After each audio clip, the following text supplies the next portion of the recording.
Hello, I'm Mike Egan. You are watching my 2021 Game of the Year countdown, outlining my top 10 video games of the year. Every year for the past couple of years, regardless of whatever else I've been working on, I've always written up a Game of the Year list that I've posted on my blog, and I'm still going to be doing that this year, but I also want to do something a little bit extra, a video series in several parts counting down my top 10 games of the year released in the lead up to the holidays, and that's what you're watching right now. So, without further ado, let's start with my honorable mentions. I should get this out of the way right off the bat. In the first video, this counts for both my honorable mentions and the top 10 list proper. This is a list of games that I played and enjoyed in 2021. They did not necessarily have to be released in 2021. Many of them are, but not all. Okay, the first honorable mention goes to Book of Travels from Might and Delight. This is a gorgeous game. I really liked what I saw from Book of Travels early on. I backed their Kickstarter. I got, early access into the game to play it before it was released, even in early access on Steam. Really liked what I got to play. It's a really cool, fresh take on the MMO genre, very open-ended and user-generated in a lot of ways. Character creation isn't just putting numbers into stats. It's all about, writing who your character is, and it's more about vibe than it is about, min-maxing and all the numbers that MMOs and RPGs are usually about. The world is gorgeous, the art is wonderful, the music is beautiful, it's a nice, calm experience. I really liked it, but I haven't played it since I wrote my early impressions blog post about it, and so I'm just kind of okay on it, and so the fact that I haven't felt that siren call to go back to it makes Book of Travels more of an honorable mention than making my list. There have been a number of patches and new releases for updates and fixes for little things that I noticed that were wrong during the early access period, so I really do want to go back to it at some point. I just haven't felt that immediate pull. Second honorable mention of 2021 goes to Sonic Forces. This is a game that was released, I don't remember, 2017? When was this game released? I don't know, but I finally played it this year, and it's fun. It kind of goes. It's a good time. It's got a lot of the Sonic game jank that a lot of Sonic games have, and so that's a shame. A lot of the 2D platforming is just trash, but otherwise, I honestly really enjoyed my time with it. The costumes absolutely whip. I wasn't expecting such a robust, character customization and dress up portion to the game for creating your own character, but that part was extremely good. That was probably the best part of the game. Lots of replayability, which I thought was cool, but there were a lot of things about it that are a lot of things about a lot of Sonic games that kept it off of my list. And so while I had a extremely good time with it, there's plenty there that made it more of an honorable mention. Next up, The Legend of Zelda Ocarina of Time 3D. Now, I had never played all the way through Ocarina of Time before this game on my 3DS. I popped into the eShop and I decided, heck, it's time. As you'll see, this was a year of finally experiencing some classics and some games that I had thrown by the wayside. I had a great time with Ocarina of Time. I never had an N64. I played it a little bit in emulators in high school, so parts of it were nostalgic, but yeah, the 3DS version is great. The graphical upgrade is actually really pretty. A lot of 3DS games hold up to this day, and this is one of them. I'm glad I was finally able to experience it all the way through. It's really satisfying. The water temple is not that bad, although I understand that they did make some updates to the water temple in the 3D version to make it a little bit better, and so that helped. But Ocarina of Time is a really good game, and I finally understand why it holds the status that it does. It's a classic, and it absolutely deserves that title. Next, honorable mention, Mini Motorways from Dinosaur Polo Club, same studio that brought us Mini Metro. I was sucked into Mini Motorways for the same reason that I got sucked into Mini Metro in the beginning. They're just really beautiful, really nice, minimalist but very colorful representations of, in Mini Metro, the subway, and in Mini Motorways, a sprawling suburban/city, and you have to build roads in it. That's a very sort of slapdash description of the game, but I had an Apple Arcade subscription that I forgot to cancel, and that's still probably kicking around. And so I picked up Mini Motorways to try it out, and I found it to be much more satisfying, actually, than Mini Metro. I put Mini Metro down fairly quickly, whereas I stuck with Mini Motorways for a little bit longer. I think what Mini Motorways has that in some ways Mini Metro doesn't, or that maybe soured me a little earlier on Mini Metro, is the ability to avoid a failure state. It's a little bit easier in Mini Motorways to kind of push things around, and roads are a little more malleable than the subways are in Mini Metro. In Mini Metro, I always felt like when I got to a point where something wasn't working, I had to erase everything and build a whole new subway system, try again, and by that time, you know, the congestion just was not going to even out no matter what I built. Whereas in Mini Motorways, there were times where things were on the brink, and then I could adjust different roads, you know, erase roads, build roads in different directions. There were ways for me to mitigate an impending failure, and I found that very satisfying. And it pushed me to try different strategies that I hadn't thought of. It pushed me to look up YouTube videos of what are some Mini Motorway strategies. I eventually fell off of it, as I do with a lot of mobile games, but it's definitely worth a look. I think it's out on Steam as well, so it's worth a look if you're looking for something chill, but also really engaging.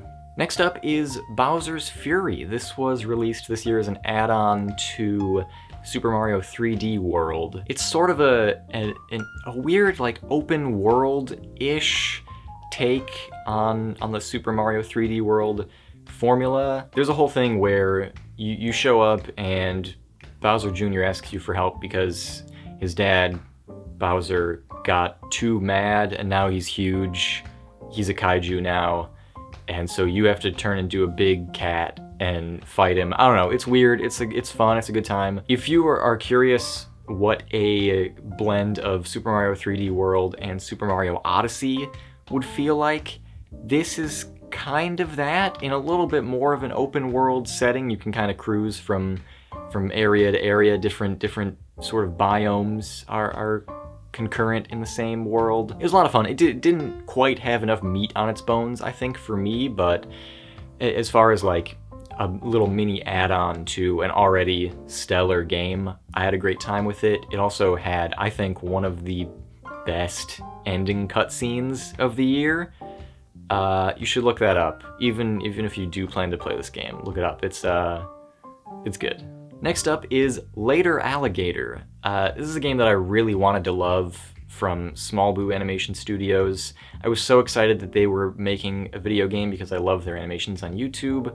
The animation in the game is gorgeous, the art is exquisite, the music, the soundtrack of this game is out of this world. I loved all of that. I love the point and click nature. I love point and click adventure games, and so this like really scratched that itch for me. I played it on Switch, and even so, like, the point and click nature of it remains intact. I think it was still an enjoyable experience, even though you don't have a mouse on Switch. All that said, though, my experience with it came to an end a little too quickly. It felt short, and not exactly in a good way. I just didn't end up having the time with it that I wanted to, and felt like there wasn't enough there. Either that, or there's kind of a ticking clock mechanic that sort of induces this anxiety to get through it without seeing it all, and then by the time you get to the end, you're not sure if you really had to rush, or if there was more that you could see, or if you have to do a second playthrough, and maybe you don't exactly feel like doing that. So unfortunate that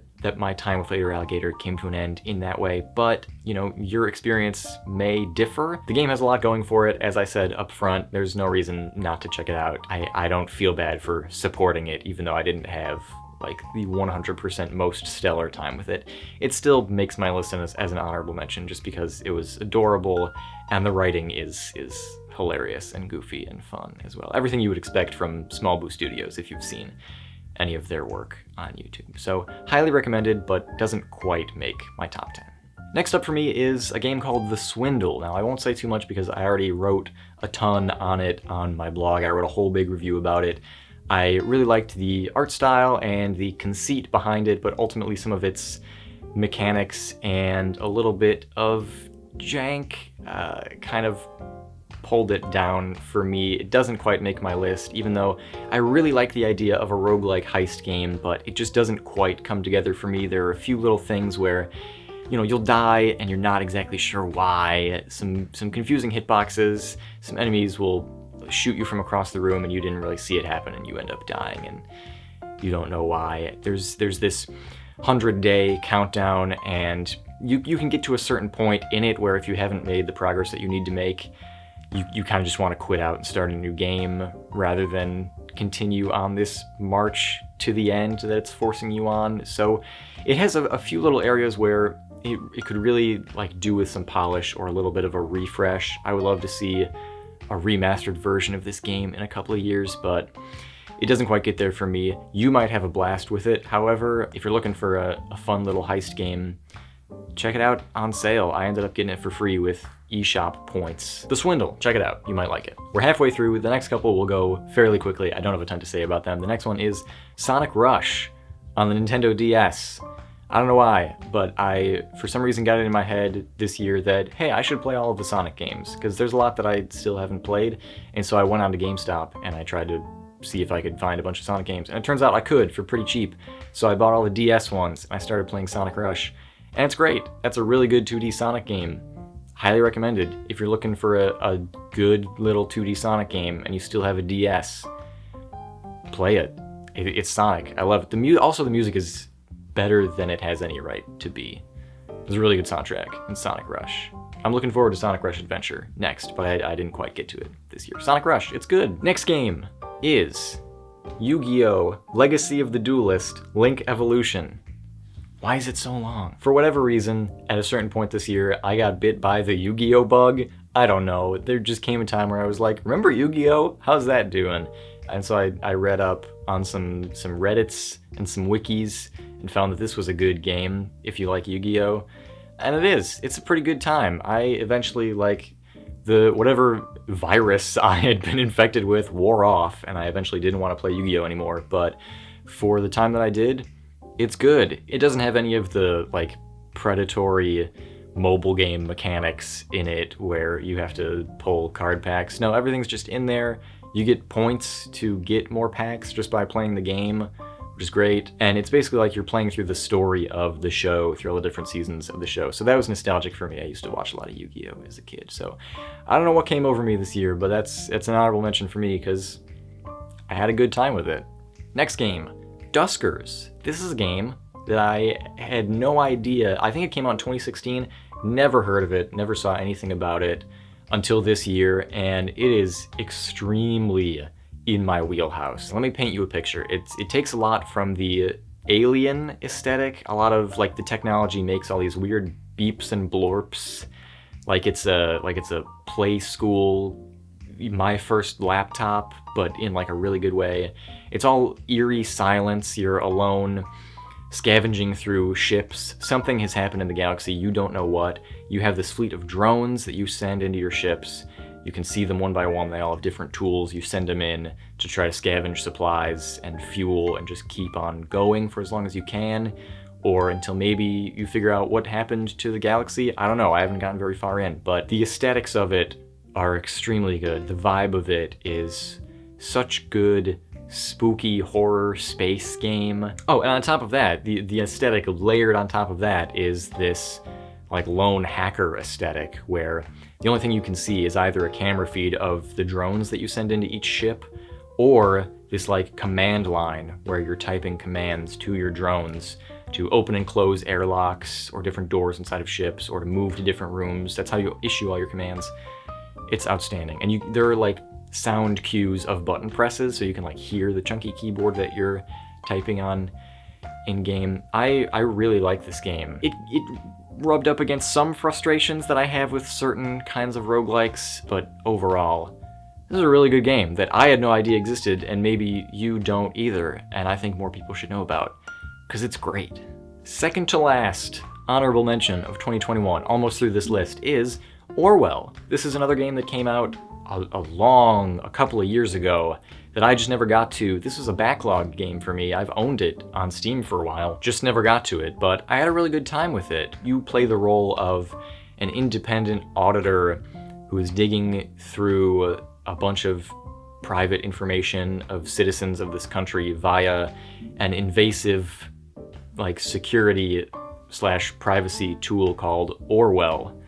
How cryptic. It ends up being a really cool story. It gives you a lot of choice as to how you handle the investigations of these people and ultimately what you want to happen to the policies that this country enacts, what happens to the software of Orwell itself, and what happens ostensibly to the future of the world. I think it warrants a couple of playthroughs to see how it handles different sensibilities than mine, let's say. What is a completely fascist run of this game looks like, because I'm sure you can do that. So there's more to uncover for me, like what it is exactly this game has to say about the stances you can take, but for my experience, from my side of things, it's cool. It has some interesting things to say about surveillance, obviously relevant to our present world. Really cool story, some good writing. I ultimately really enjoyed it after not being sure about where it would go, so worth a shot. And finally, last but not least on my list of honorable mentions is Control. I really wanted to rant and rave and hoot and holler over Control, and eventually, ultimately, maybe someday I will, but the experience that I had with it did not amount to that, unfortunately. And admittedly, I set myself up for failure in a couple different ways. I started playing Control, I want to say last year, and then after deciding that I wanted to play it together with my girlfriend so we could watch the story, fell off of it, and then picked it back up this year where I decided to restart. We started from the beginning, fresh.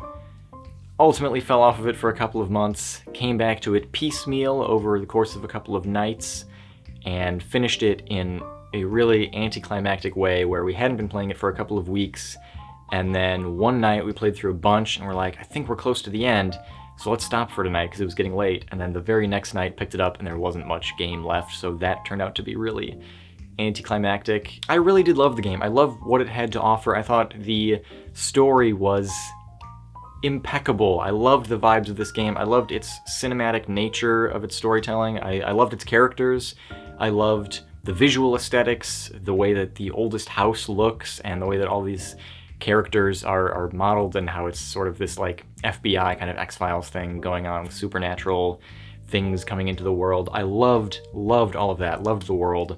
Loved the story. The mechanics were pretty cool. Ultimately, the combat kind of left me cold a little bit, and I ended up turning off death so that I could just get through it, because a lot of the combat could be sort of frustrating, and I find dying over and over and over in games to be really unsatisfying. And then ultimately, I kind of came to the ending feeling like there would be more, and then it kind of sort of doesn't end because you're still in the game and you can keep doing things and there's DLC, so I don't know, I ended up in a weird place with it, really unfortunately, because I was so ready to just fawn over my time with it and for this to go down in history as one of my all-time favorites, but right now it's kind of just okay. I feel like it warrants more of my time. There is that DLC to check out.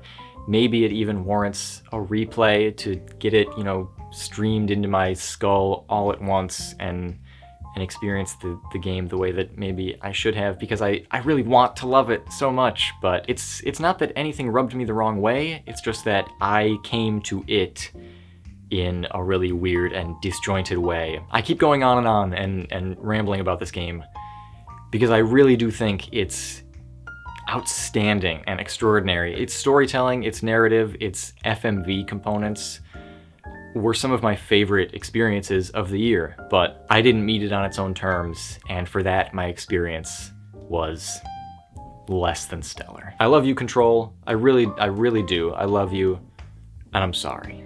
This brings us to the end of my honorable mentions list. Is there anything here that you would have put on your top 10 list, or did make your top 10 list in prior years, or anything here that you wouldn't have expected to see at all? Let me know in the comments below.